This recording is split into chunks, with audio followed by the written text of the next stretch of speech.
महोदय, ओबीसी को मिलने वाली 9 लाख नौकरियां उन्हें नहीं दी गई है। आरक्षित कोटे की, ओबीसी आरक्षित कोटे की 7% वैकेंसियां खाली हैं। क्यों खाली हैं? आप जवाब दीजिए इस बात का। कौन बेईमान है जो ओबीसी को उनके हक और उनके अधिकार से वंचित कर रहा है? देश के हर दूसरा आदमी ओबीसी है और इन लोगों को एक काबिल ओबीसी नहीं मिलता, सुटेबल नहीं मिलता, इनको कोई उपयुक्त नहीं लगता। कौन लोग हैं वो जो ओबीसी को एनएफएस घोषित करते हैं? मंडल कमीशन लागू होने के 28-26 साल बाद भी आज ओबीसी विश्वविद्यालयों में क्यों नहीं है? केंद्रीय यूजीसी बिल को लेकर पिछले कई दिनों से देश में प्रदर्शन जारी है। पहले जब यूजीसी बिल आया तो उसको बंद कराने के लिए सवर्ण समाज के लोग सड़क पर उतर गए। जब सुप्रीम कोर्ट के द्वारा यूजीसी बिल पे स्टे लगा दिया गया, तब बहुजन समाज के जो छात्र हैं वो सड़क पर आंदोलन करने उतर गए हैं। चाहे दिल्ली हो, पटना हो या अलग अलग जगह पे हो, हर जगह से यूजीसी बिल के समर्थन में बहुजन छात्र सड़क पे आ गए। कल देखा गया था कि पटना में पूर्व छात्र संघ अध्यक्ष मनीष यादव के द्वारा एक भारी बहुजन छात्र की तरफ से यूजीसी बिल के समर्थन में रैली निकाला गया। वो और आज संजय यादव जो कि राज्यसभा सांसद है और तेजस्वी यादव के सलाहकार हैं, उन्होंने आज लोकसभा में कहा है कि 9 लाख वैकेंसी जो खाली है, मंडल कमीशन को हुए 28 साल हो गए। 28 साल के बाद आपको कोई ऐसा बैकवर्ड, कोई ऐसा ओबीसी नहीं मिला जो काबिल हो, कोई ऐसा नहीं मिला। क्या कुछ कह रहे संजय यादव? छोड़े आकर की पूरी उनकी बातों के साथ है।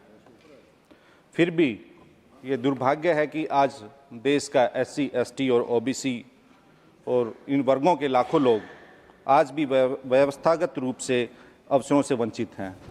उपसभापति महोदय, हम कबीर साहब के अमर देशवा और संत रविदास के बेगमपुरा की परिकल्पना तथा धन्ना भक्त, नामदेव छिपा, सेन भक्त, संत दादू पलटू, संत शिवदयाल शालिग्राम के सौहार्द, न्याय, समता के दर्शन और वैचारिकी को मानने वाले लोग हैं।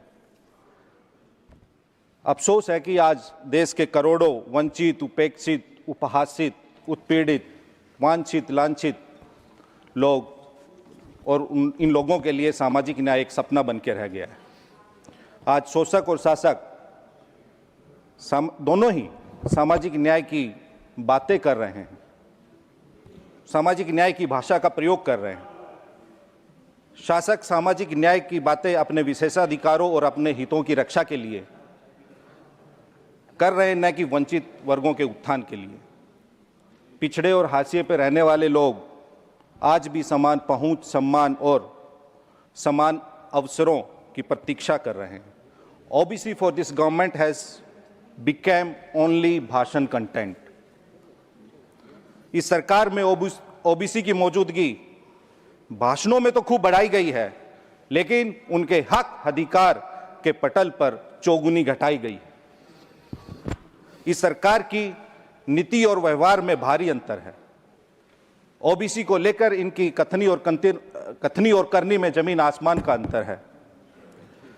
आज के भारत में इस सरकार ने एक नई सामाजिक न्याय की राजनीति की शुरुआत की है, जिसमें नाम सामाजिक न्याय का लेकिन काम सामाजिक अन्याय का। पोस्टर में ओबीसी, प्रचार में ओबीसी, लेकिन नीति, नियुक्ति और निर्णय तीनों से ओबीसी गायब है। महोदय, इस देश की आबादी का 60% लगभग ओबीसी है।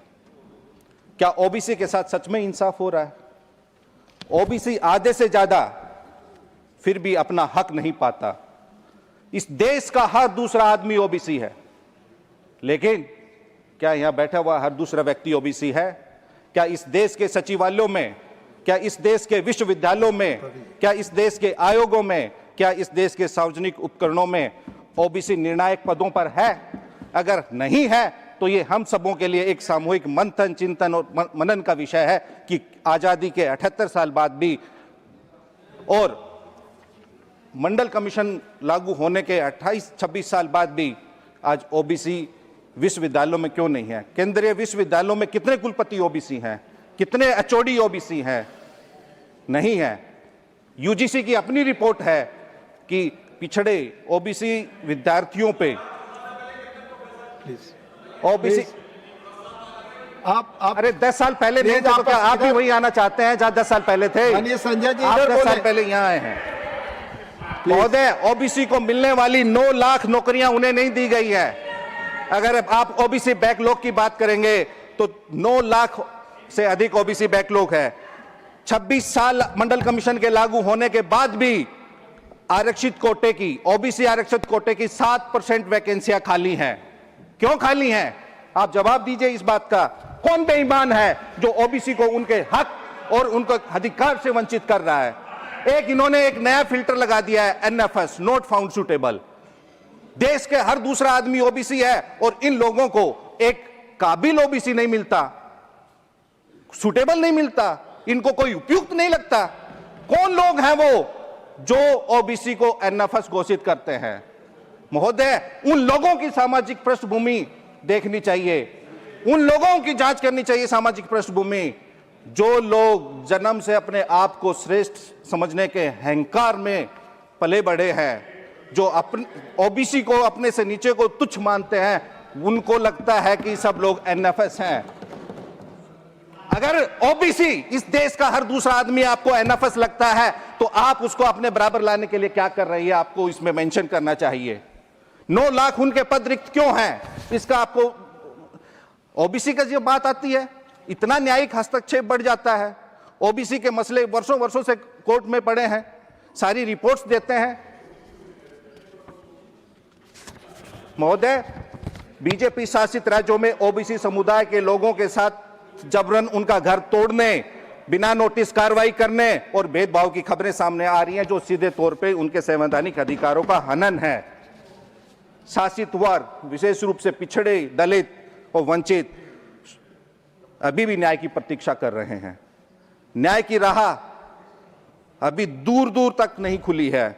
दिखावटी उपाय तो किए जा रहे हैं, लेकिन शिक्षा, स्वास्थ्य, सेवा और रोजगार में व्याप्त गहरी असमानताएं अभी भी उलझी हैं। आइए हम सब सामूहिक रूप से स्वयं से पूछे, क्या हमने वास्तव में 78 साल में इस देश में वंचित, उपेक्षित, उत्पीड़ित, उपासित, वांछित, लांछित वर्गों के इन लोगों के लिए समान अवसर पैदा किए हैं? अगर नहीं किए तो क्यों नहीं किए? जवाब है नहीं। हम अगर इनकी बात कर, महोदय मैं अपनी बात खत्म कर रहा हूं, अगर हम इन वर्गों की बात करते हैं तो हम जातिवादी, और इन जो वर्गों का हक खाते हैं वो राष्ट्रवादी। हम पिछड़े, दलित, दर्दमंद और जरूरतमंद की बात करें तो जंगल राज वाले, और आप इंसान से इंसान को लड़ाओ, नफरत पैदा करो तो आप मंगल राज वाले। वाह जी वाह। यह लड़ाई केवल ओबीसी की समान प्रतिनिधित्व सुनिश्चित करने के लिए नहीं है महोदय, बल्कि यह सामाजिक गतिशीलता और गरिमा, समावेश और एक ऐसे भविष्य के लिए है जहां कोई भी हमारा साथी चाहे किसी वर्ग का हो पीछे ना छूटे। आप समय देने के लिए महोदय बहुत बहुत धन्यवाद।